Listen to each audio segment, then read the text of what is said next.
一群餐厅侍者在阅读日本投降的消息。最有趣的是，有一队白俄人穿了沙皇时代的军装，带上了好多勋章。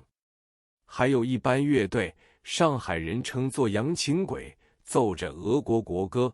不过这队人步伐整齐，所有围观的人也让出一条空道让他们通过。后面有许许多多俄国妇女跟着，唱歌的唱歌，跳舞的跳舞。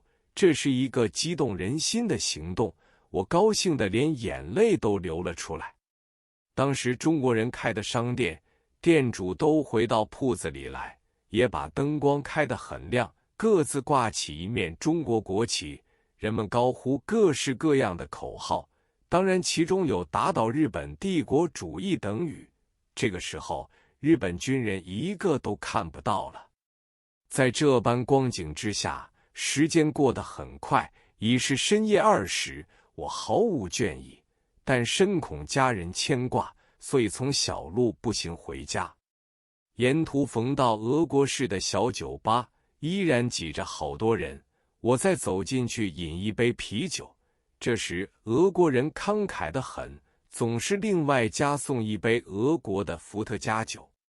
这种酒上口极易，可是一股热性剧烈非常，令人周身发热。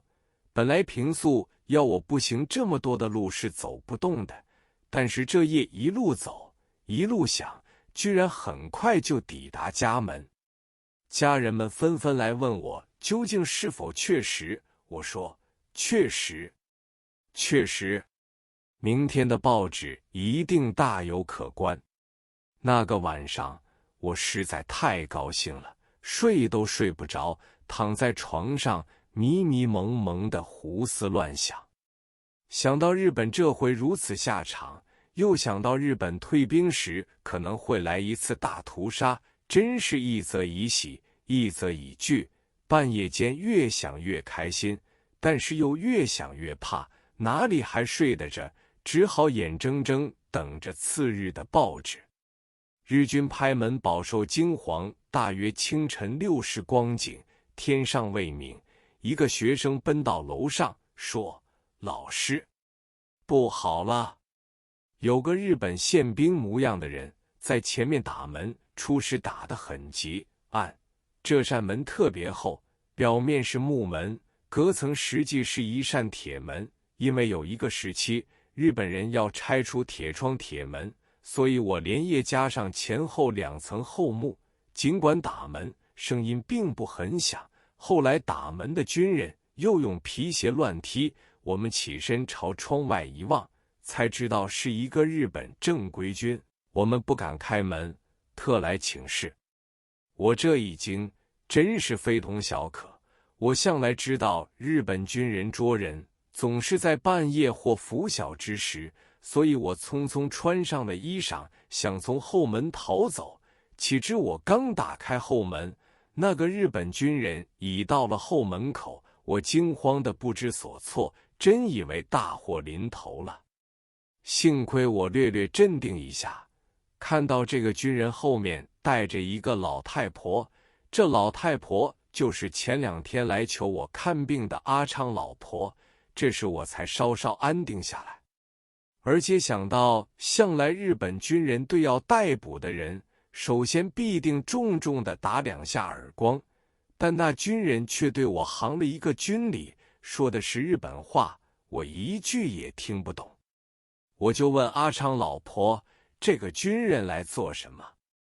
阿昌老婆说，因为前2天请你出诊，你不答应，现在阿昌是伤寒正常出血，泄了1便桶的血，我向军部求救，所以现在由这个军老爷陪我来，带了非常出入证，请你去看一次。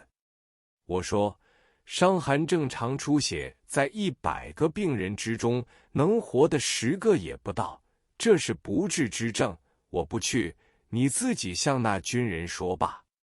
阿昌老婆说，我也不会说日本话，求你去走一次，免得这个军老爷发脾气，害你吃眼前亏。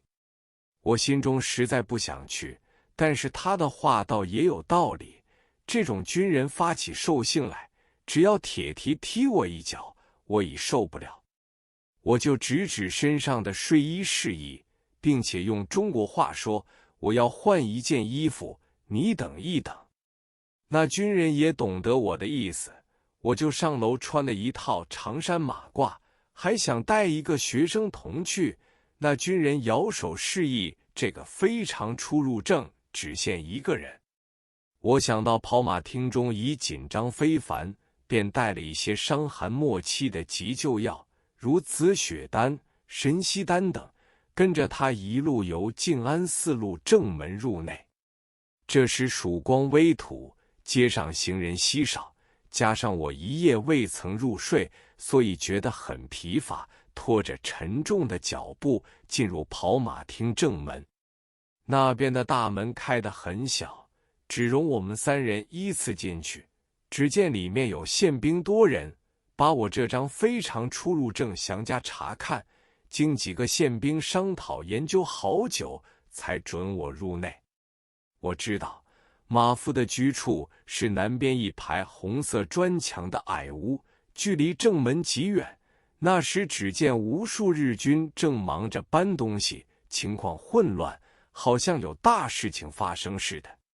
幸亏陪着我的那个阿昌老婆指着钟楼对我说，阿昌就躺在那个钟楼下的一个小屋中。我进入钟楼，那个与我同去的日本军人随手把那张非常出入证递给了我，示意我藏好。随后他慌慌忙忙地离去了。于是我就跟着进入那间小屋，在门外已经闻到一种极难闻的臭素之味。我知道这种气味就是伤寒症到了危急的时候必然会有的一种虚脱性出汗的臭味。料到阿昌已病入膏肓。果然，我走到他的面前，见到那人奄奄一息。本来阿昌有个绰号叫做他鼻头阿昌，其身强力壮，是马夫中有名的打手。此人在日人侵华前后声势之盛，远远超过从前小马夫马永贞。马永贞在马货路的时期，不过有一种两腿加马的功夫，死后竟被校舞台编剧演绎成一个大名人。其实他鼻头阿昌，其勇，其狠，其猛，其恶，兼有几段假仁假义之事，从者之众，远胜于马永贞。可惜未经小说家的渲染，所以只是一个寂寂无名的人物。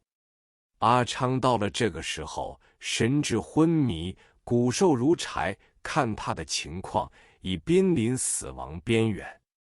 我想，即使是真的英雄，也怕疾病折磨。